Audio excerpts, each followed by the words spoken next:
Hello, I'm Ramjee Chandran and welcome to the History of Bangalore, Episode 11, Part 4 of my series on the Ganga Dynasty.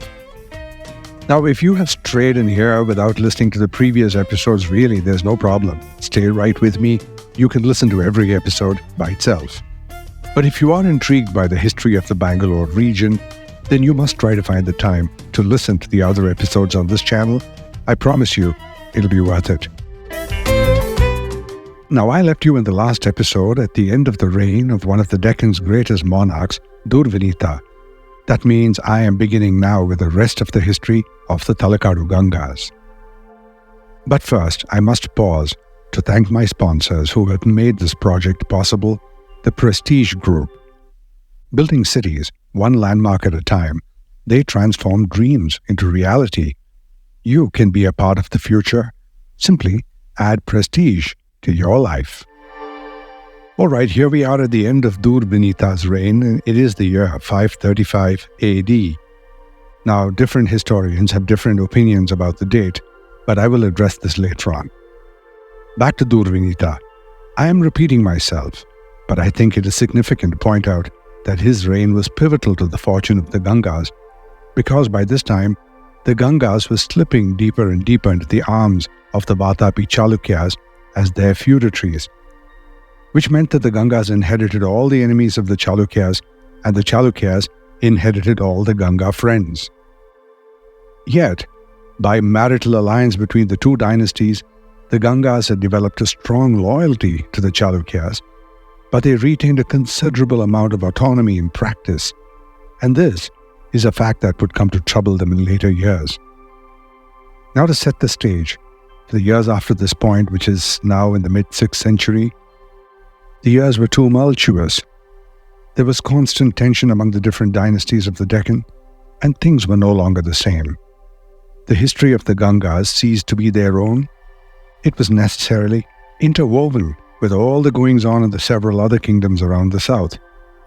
Now, historian Nilakanta Shastri points out that for about 300 years, there was a constant jostling for power among the major three kingdoms of the south, the Vatapi Chalukyas, the Pallavas, and the Pandyas who ruled from Madurai. The Gangas and the feudatories of each of these empires were swept up in these struggles, with battles happening everywhere, sometimes between the feudatories. Wars became a normal part of life, and there was much investment in the raising and the maintenance of armies. But this came easily to the Gangas. In the 200 years since their dynasty was founded, the Gangas, they were a martial people and had always paid attention to the military almost as a form of art. Their skills in archery and the training of animals, war animals like horses and elephants, being examples. Cultured as they were, their dynasty wasn't built on peace marches and poetry readings. These folks were a warrior people, and their military organization reflected that. Not surprisingly, the structure of the Ganga army was fascinating. Now, although the Gangas were strong allies, if not complete vassals of the Chalukyas, they had their own sub-feudatories in the form of Pallavas or provincial governors.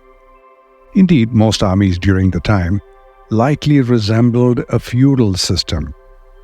The king had his own elite troops, but during wartime, the vassals and the provincial governors were expected to contribute soldiers and additional support. This way, kingdoms could essentially call upon a vast army whenever they needed. There was no need for extensive recruitment drives. The manpower was always available. Now, the soldiers weren't some ragtag mob of farmers with pickaxes and pitchforks. The Gangas maintained a permanent standing army, a well-equipped and a highly trained force. Infantry, cavalry, and elephants were the trinity of their warfare. All formed part of this elite group. Now, while the elephants could be rounded up and herded from the local jungles, the cavalry horses had to be imported, probably from the Arabian region, and they were protected by an armor of chain mail. The elephants were an important part of the army, and they were trained to use their heft to kill enemy soldiers. To train them to do this, the elephants were made to trample on bundles shaped to look like human bodies. Now, these elephants were such a valuable part of the army that a special group of soldiers was tasked with protecting the elephants, and they were called the Ekatigas, and the commander of the elephant regiment was called the Gajasahani. Descriptions of the infantrymen give the impression of them being swashbuckling, exuding an air of heroism. Clad in flat leather coats, their heads were guarded by helmets designed for battle, not for show. Then these warriors stood strong. They were prepared to deflect the whistling javelins and the stinging arrows of their enemies, and the different units of the army carried a fearsome arsenal for offense.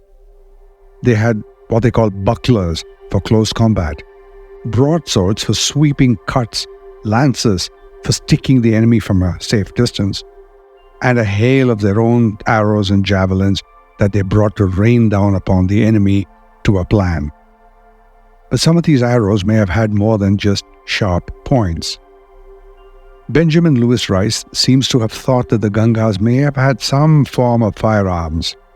He draws attention to an ancient inscription that was found somewhere near Davanagere that reads about the conquering hero, came with as many as 200,000 infantry armed with thunderbolts and 12,000 cavalry conspicuous with high saddles and jeweled breastplates. Rice does say that he can't be sure, but the phrase Ashani Sanaha would mean thunderbolts. Now consider that this term was only before used in mythology to describe the fiery weapons of the god Indra. You've heard Indra and his thunderbolts. Well, we might not want to confuse these firearms with sophisticated gunnery, but maybe it meant something simpler that threw some fiery projectiles at the enemy. However, there's a high probability that there was something to it, and it was not merely the imagination of the inscription writer. For one thing, imagining a weapon like this would have speedily led to its creation. And next, while inscriptions exaggerated the virtue of kings, this hyperbole was usually limited to sucking up to the king and extolling his God-given abilities, but they all seem to stop short of outright fabrication. Anyway, firearms or not, the armies were clearly fearsome and in large numbers. Now, how did they manage these armies? Such large armies are nothing without their chains of command, and in these medieval armies, command was divided by rank and responsibility. The topmost rank of the general was the Dandanayaka, or Samantadipata. Now, in ancient Rome, a few centuries before the Gangas, that is, this rank would have been that of the Praefectus Praetorio. Both were senior military ranks as well as administrative positions like a governor. Now, it is very likely that given the constant trade interaction between the Deccan kings and the Romans, the Greeks, who had even set up living colonies in India, and the Arabs, among others, there is bound to have been a great amount of information available on how foreign European and Middle Eastern armies were structured. So under the supremos were the corps commanders, such as we might assume lieutenant or major general, and then subordinate ranking officers who were in charge of cavalry, infantry, and the elephant units. In today's armed forces, the work of the cavalry and the elephant units are carried out by different vehicles, from light combat vehicles to heavy tanks. This early sophistication must have been the early part of the natural evolution of how armies have come to be organized today. Now, like in the present day, kingdoms also employed mercenaries, or soldiers of fortune, and in the time of the Gangas, those were the Bedas, local robber tribes who were also expert archers. But a significant part of what I learned was that in the medieval army of the Gangas, there was no social hierarchy, only a hierarchy by army ranks like everywhere else. The men of the army were from all Varnas and Jatis. Goldsmiths fought right alongside cobblers and carpenters. Some divisions would have been on caste lines, but they were generally to do with specific things like priestly services or medical corps or commissariats, or those reserved for the royals.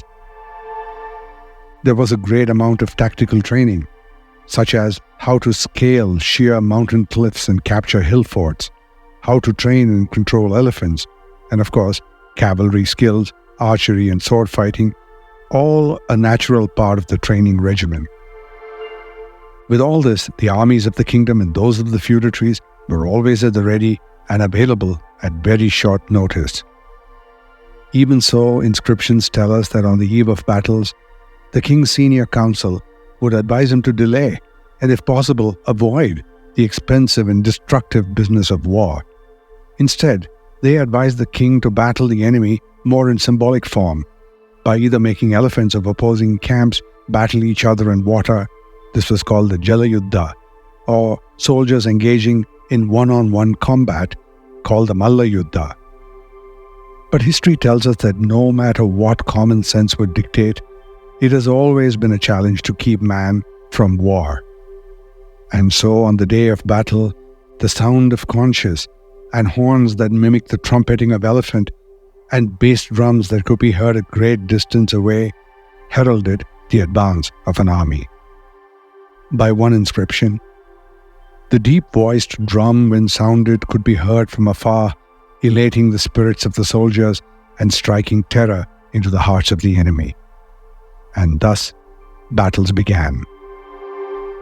And then they invariably ended with plaintive descriptions of rivers of blood, broken families, the god of death harvesting souls, and demons of a lower order feasting on the carcasses of fallen men. But on the day of battle, no one thinks of the morning after, and thus, testosterone and adrenaline in flow, the men marched into battle, often to their death. Things were not always as romantic as the preparations and training would have been. For all their attempts at a homogeneous fighting force, the men were often divided by caste and sectarian considerations and plagued by petty personal jealousies. I guess nothing changes. So if a commander, the one who held them all together, fell in battle, things fell to disarray and troops fled the scene. And if they had nowhere to run and hide, they would surrender. Interestingly, the signal to surrender was that they would hold straw or hay between their teeth. And if it happened that the army fell to a disarray and the men ran away, a defeat would turn into a rout. But not everyone was a coward, and history is full of tales of men who walked bravely into battle and in thousands met their death. For victors there was reward from the king. But there was a special reward for death on the battlefield from heaven, or soldiers were told, and their motivation was then stoked by the belief that their deeds of valor were eagerly watched by celestial nymphs who, if they fell, would bear them away immediately from the battlefield in a triumphal procession to enjoy the delights of awaiting paradise. And this sentiment was captured in this evocative verse from a stone inscription from the 8th century. Jitena labhyate Lakshmi mritena api surangana kshana vidvamsi kaye ka chinta marane rane. And here's my attempt at translation from Sanskrit. To the victor, fortune and wealth, celestial nymphs to one in death. When one's destiny is sealed afore, what fear of death in war? When I come back, the Ganga line of succession, starting with Mushkara. Just how the North Star is the guiding light, the star of North Bangalore, Prestige Camden Gardens is a guiding light where your search for the perfect home ends. Prestige Camden Gardens, the star of North Bangalore. Step up to luxury with 3 and 4 BHK apartments on Tanisandra Main Road, 10 minutes from Manyata Tech Park, 25 minutes from the airport, and well connected with other parts of the city. Prestige Camden Gardens. Prices starting from 2.25 crore onwards. To know more, visit prestigeconstructions.com. RERA approved. Hello, I'm back to continue part 4 of the Ganga Dynasty. Now let's dive into the line of succession. If you had Durvinita and Sri Purusha as bookends, there was a line of kings in between, Mushkara, Sri Vikrama, Bhuvikrama, and Shivamara. But even though there was almost 200 years in the interim, and 4 kings that ruled between, the records of history breeze past them. One reason could be that there was, to use a cliche, peace and prosperity, relatively at least, but more likely that all the action was happening in the capital, Vatapi or Badami, which was the center of gravity, especially considering the theater of conflict between the three major powers of the day. Anyway, after Durvinita, his son Mushkara ascended the throne of the Gangas, and this was in 535 AD. Mushkara was king for a long time, about 50 years until 585 AD. But for all that, little is known about him. I wonder why there weren't more front-page headlines from his time, when it is clear that he expanded the empire aggressively. One inscription mentions Mushkara as being a powerful ruler, and it reads, "His lotus feet rendered yellow by the fragrant pollen of the garlands worn on the heads of hostile kings trampled down in fierce battles was the Konguni Mahadiraja, Mushkara by name." Now, we don't know what battles these were and how significant, and if they were just provincial battles or if they were part of the larger Chalukya deployment. But we do know that Mushkara was an active expansionist and continued his father's tradition of annexation. There is evidence that he grew the Ganga Empire into parts of Dharwad and Bellari. There is also mention that he built a Jaina Basadi at Miraj. Whether this was the Miraj in Maharashtra or some other Miraj near Dharwad, we can't tell, but it means that he was attaching assets on that route through the military. And the evidence of that is in the many grants for temples and the general encouragement of culture. Now, as the Gangas grew more powerful and the role of the Pandyas and the Telugu kingdoms receded temporarily, we can presume that the momentum for the promotion of Kannada culture set by Durvinita would have received a boost. Mushkara married a Sindhu princess. This Sindhu is likely the small local principality called Sindhavadi near Shimoga, and nothing to do with the Indus Valley, which is the first thought that pops into people's heads when they hear Sindhu. After Mushkara came his son by the Sindhu princess, Sri Vikrama. Nothing more is known about this individual other than he was a great scholar. It is said of him that he knew the 14 sciences and was particularly well-versed in political science. And he was clearly something of a dandy by this 713 AD inscription that said that he was the only god of love to the best and wittiest of lovely women. And one of those wittiest of lovely women was a princess of the Cholas, and they were married. Sri Vikrama's son by this Chola princess was Bhuvikrama, and he ascended the throne in the year 635 AD, and this is 100 years after his great-grandfather Durvinita. And this means that his grandfather Mushkara and his father Sri Vikrama each ruled for about 50 years, and this would make Bhuvikrama something of a middle-aged man by the time he ascended the throne. But before he became the king of the Gangas, Bhuvikrama was given charge of the Kuvalanadu or Kolar as a viceroy in 608. We know this happened on the day of the lunar eclipse, and they've been able to narrow down the exact date, in fact, to the 20th of October, 608, by relating the appropriate references on the inscriptions to the Julian and Gregorian calendars. Bhuvikrama ruled Kolar with some autonomy, and this probably misled a group of historians into thinking that there was a collateral or breakaway branch of the Gangas. Well, it wasn't, and this viceroyalty ended in 635 when Bhuvikrama succeeded his father as king of the Gangas. And when Bhuvikrama emerged on the scene, things got pretty bloody. Over years, probably from his childhood, hanging out with other princes, the Cholas from his mother's side and the whole Chalukya alliance from his father's, I'm sure, he had developed a close relationship with the Vatapi Chalukyas. This was the period of the great ascendancy of the Chalukyas, and they were everywhere. In the northwest, they had defeated the Kadambas and annexed their kingdom and turned them into feudatories, having previously been feudatories of the Kadambas. There's more about this in the episode about the Kadambas. Do listen if you haven't. And the Chalukyas were conducting campaigns all across the south. Of particular note was their constant battles with the Pallavas that eventually led to their own comeuppance. And it appears Bhuvikrama fought many great battles on their behalf, and one of them was the fierce battle of Vilande. The background of this battle was that the Pallava king Parameshwaravarman had to flee when Vikramaditya's forces marched towards Kanchipuram. Vikramaditya then continued his campaign, reaching the banks of the Kaveri. Here he established a camp at Urayar, possibly to unite with his old Pandya allies and together pose a considerable challenge to the Pallavas of Kanchi. But from exile, Parameshwara mustered a large force.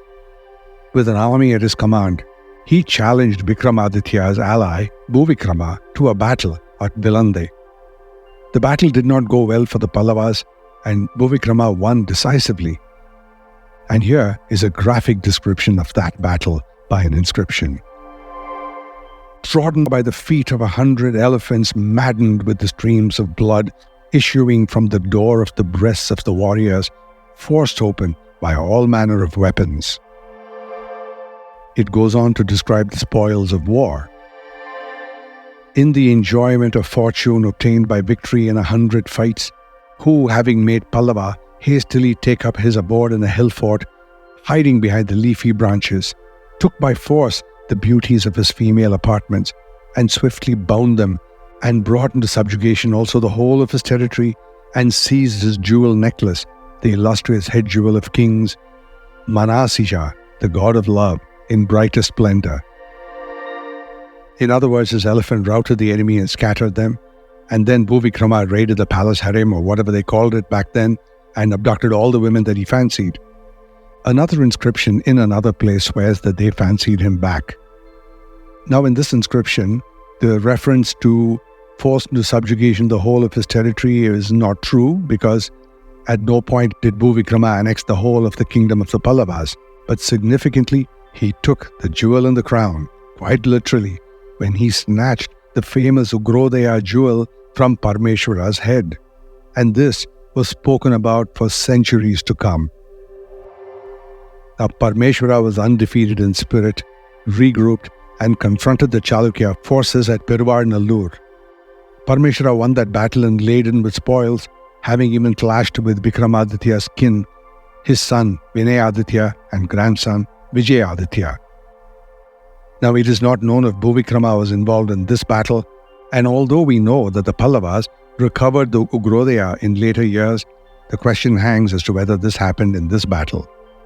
Nonetheless, forever Bhuvikrama is remembered as the victor of Vilande, and there is scant mention of other battles where he might have suffered a defeat. As they say, the victor writes the history. In time to come, Bhuvikrama died as all kings do, but when he did, he had no heirs to the throne, so it passed naturally to his brother Shivamara I, who ruled from 679 to 725 AD. During his reign, another long one like the preceding Gangas, they seem to have lived long lives, good genes. They ruled for half a century each. According to the literary work Kongudesa Rajakal, Shivamara came to the throne during a period of relative peace, which would mean that the Chalukyas and the Pallavas and the Gangas seemed less at war. But this is not entirely true. There are descriptions of some battles and a story of Shivamara taking and holding some Pallava princes hostage. There is another matter of significance during Shivamara's time. This is when the Gangas are said to have formally become vassals of the Chalukyas. As I mentioned before, the Gangas had only slipped into a sort of semi-feudatory position with the Chalukyas.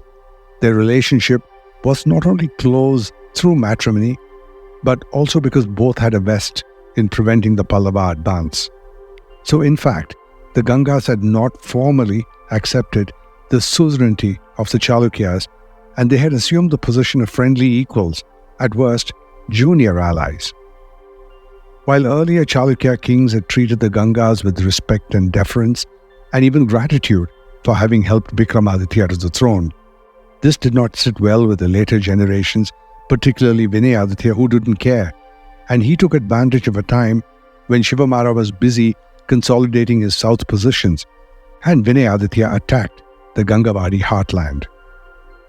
Predictably, there are two versions of the outcome. One was that Vinayaditya reduced the Gangas to total submission. This is by an inscription ordered up by himself. The Gangas made no such admission and only recorded that Shivamara repealed the attack and that life returned to normal between them, just like that. In his time, Shivamara was able to attend to the administration of the dynasty, and he brought about several changes, including making members of the royal family take up positions as governors of provinces. His son Ganga to one, his grandson Tripurusha to another. Now, these governors had total control over what happened in their provinces, and by 725 AD, the Gangavadi had become a regular kingdom with a whole bunch of sub-feudatories and sub-kingdoms that they ruled over.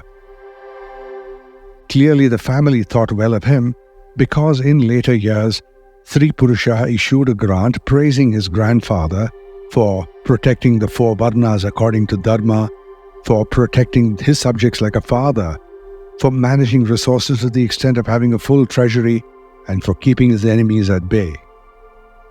Shivamara is said to have lived a full 100 years, of which he ruled for 46 years.